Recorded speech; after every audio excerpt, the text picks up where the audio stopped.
మరి అటువంటి సాగునీటి సంఘాలకు సంబంధించినటువంటి ఎన్నికలు 6 ఏళ్ల తర్వాత ఈ రాష్ట్రంలో జరిగినటువంటి సాగునీటి సంఘాల ఎన్నికల్లో మరి అన్నదాతలు అఖండమైనటువంటి విజయం అన్నదాతలకు అందించినటువంటి పరిస్థితి మరి ఈరోజు జరిగినటువంటి ఈ యొక్క సాగునీటి సంఘ ఎన్నికల్లో మనం చూసినటువంటి పరిస్థితి. ఏదైతే ఈ యొక్క ఆంధ్రప్రదేశ్ రాష్ట్రంలో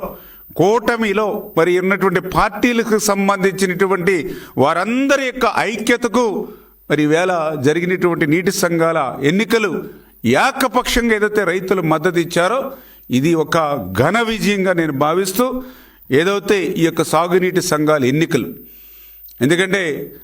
గత 5 ఏళ్ల జగన్మోహన్ రెడ్డి పాలనలో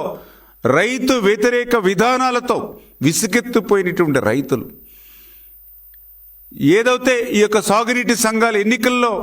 మరి కనీసం మరి నామినేషన్ వేయడానికి కానీ వారిని బలపరచడానికి కూడా గ్రామాలలో ఆ యొక్క జగన్ తరపున ఆ వైఎస్ఆర్సీపీ పార్టీ తరపున ఒక్క రైతు కూడా ముందుకు రాలేదు అని అంటే ఈ సాగునీటి సంఘాల ఎన్నికలు ఆ యొక్క జగన్మోహన్ రెడ్డికి ఆ వైఎస్ఆర్సీపీ పార్టీకి కూడా ఒక చెంప దెబ్బ అనేటువంటి విషయాన్ని కూడా ఈ సందర్భంగా తెలియజేసుకుంటూ ఉన్నా. ఎందుకంటే మనందరం కూడా చూసాం ఏదైతే ఈ యొక్క సాగునీటి సంఘాల ఎన్నికల ద్వారా అన్నదాతలకు రైతులకు ఆ రైతు బిడ్డలే సేవ చేసేటువంటి అవకాశం ఈరోజు సాగునీటి సంఘాల ద్వారా ఈ ఆంధ్రప్రదేశ్ రాష్ట్రంలో చంద్రబాబు నాయుడు గారు అవకాశం కల్పించినటువంటి పరిస్థితి. ఈరోజు చూస్తే ఏదైతే దగ్గర మరి ఈ నీటి సంఘాల్లో 48,000 మంది నీటి సంఘాల సభ్యులు టీసీల సభ్యులుగా, మరి దగ్గర 6,059 నీటి సంఘాల అధ్యక్షులు, 6,059 నీటి సంఘాల ఉపాధ్యక్షులు, 267 డిస్ట్రిబ్యూటరీ కమిటీ చైర్మన్లు, 267 మంది డిస్ట్రిబ్యూటరీ కమిటీ వైస్ చైర్మన్లు, అదేవిధంగా 58 మంది ప్రాజెక్ట్ కమిటీ చైర్మన్లు, 58 మంది ప్రాజెక్ట్ కమిటీ వైస్ చైర్మన్లు. అంటే దగ్గర 60,000 మంది ఈవేళ ఈ సాగునీటి సంఘాల ద్వారా ఆ రైతులకు ప్రాతినిధ్యం ఈరోజు మరి చంద్రబాబు నాయుడు గారు ఈ యొక్క ఎన్డీఏ కూటమి ప్రభుత్వం కల్పించినటువంటి విషయాన్ని ఈ సందర్భంగా గుర్తు చేస్తూ మరి ఈ రకంగా జరిగినటువంటి ఎన్నికల్లో, ఎందుకంటే మొన్ననే మనం చూసాం ఏదైతే ఆంధ్రప్రదేశ్ రాష్ట్రంలో మొన్న జరిగినటువంటి ఎన్నికల్లో మరి తెలుగుదేశం జనసేన బీజేపీ కూటమికి 93% స్ట్రైక్ రేట్తో ప్రజలు ఆ రోజు గెలిపిస్తే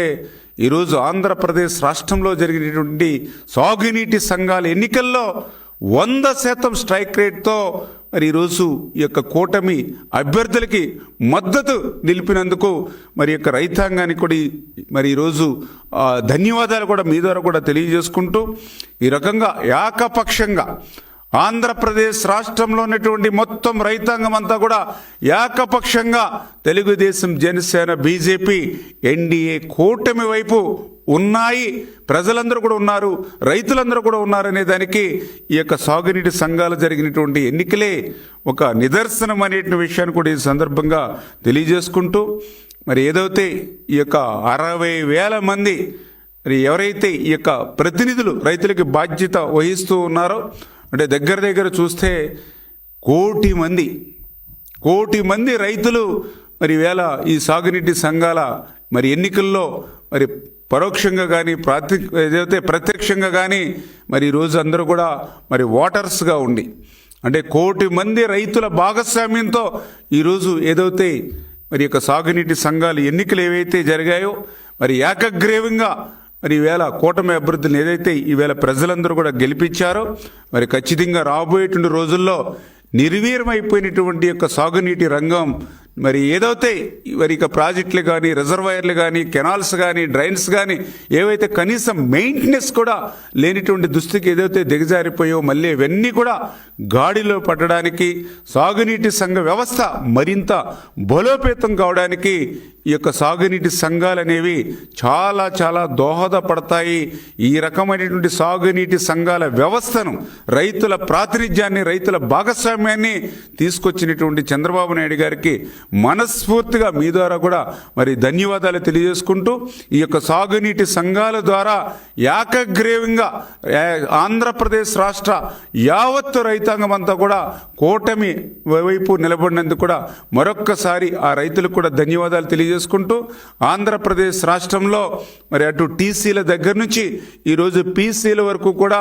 ఎన్నికలు సజావుగా ప్రశాంతంగా జరగడానికి సహకరించినటువంటి రైతాంగానికి అంతటికి కూడా మరొక్కసారి పేరు పేరున కూడా ధన్యవాదాలు తెలియజేసుకుంటూ, ఏదైతే ఈ యొక్క సాగునీటి సంఘాల్లో రైతులు ఇచ్చినటువంటి స్ఫూర్తితో రాబోయేటువంటి రోజుల్లో మరింత పటిష్టంగా ఈ ప్రభుత్వం పనిచేస్తూ, అందులో కూడా ప్రత్యేకించి ఏదైతే మరి మనకు ప్రయారిటీ ఏదైతే పోలవరం ప్రాజెక్ట్ ఏదైతే ఉందో రేపు 2027 డిసెంబర్ కల్లా ఆ పోలవరం ప్రాజెక్టుని పూర్తి చేసేటువంటి లక్ష్యం ఏదైతే చంద్రబాబు నాయుడు గారు పెట్టారో ఆ యొక్క లక్ష్యం నెరవేరేటువంటి విధంగా, ఆ షెడ్యూల్కి పూర్తి చేసేటువంటి విధంగా ఒక ప్రణాళికాబద్ధంగా నడిచేటువంటి విషయంలో కానీ, అదేవిధంగా ఏదైతే ఉత్తరాంధ్రకు మరి ఈ యొక్క గోదావరి జలాలు అందించాలనే ఉద్దేశంతో ఆ పోలవరం లెఫ్ట్ కెనాల్ ఏదైతే మరి 900 కోట్ల రూపాయలతోటి టెండర్లు పిలిచి ఏదైతే వర్క్స్ ప్రారంభించి రేపు 2025 జూన్ కల్లా ఉత్తరాంధ్రకు మరి యొక్క గోదావరి జలాలు వెళ్ళాలనేటువంటి ఆలోచన ఏదైతే చంద్రబాబు నాయుడు గారికి ఉందో దాన్ని నెరవేర్చేటువంటి విధంగా కానీ, అదేవిధంగా రాయలసీమకు మరి ప్రత్యేకించి హంద్రీ నివాధార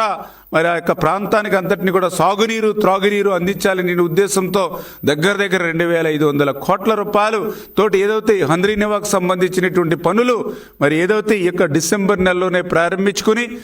అది కూడా మరి 2025 జూన్ కల్లా మరి కనీసం ఆ అంద్రినివా నుంచి 3850 క్యూసెక్కుల నీరు మరి ఆఖరి ఎకరం వరకు తీసుకెళ్లాలనేటువంటి ఆలోచన కానీ,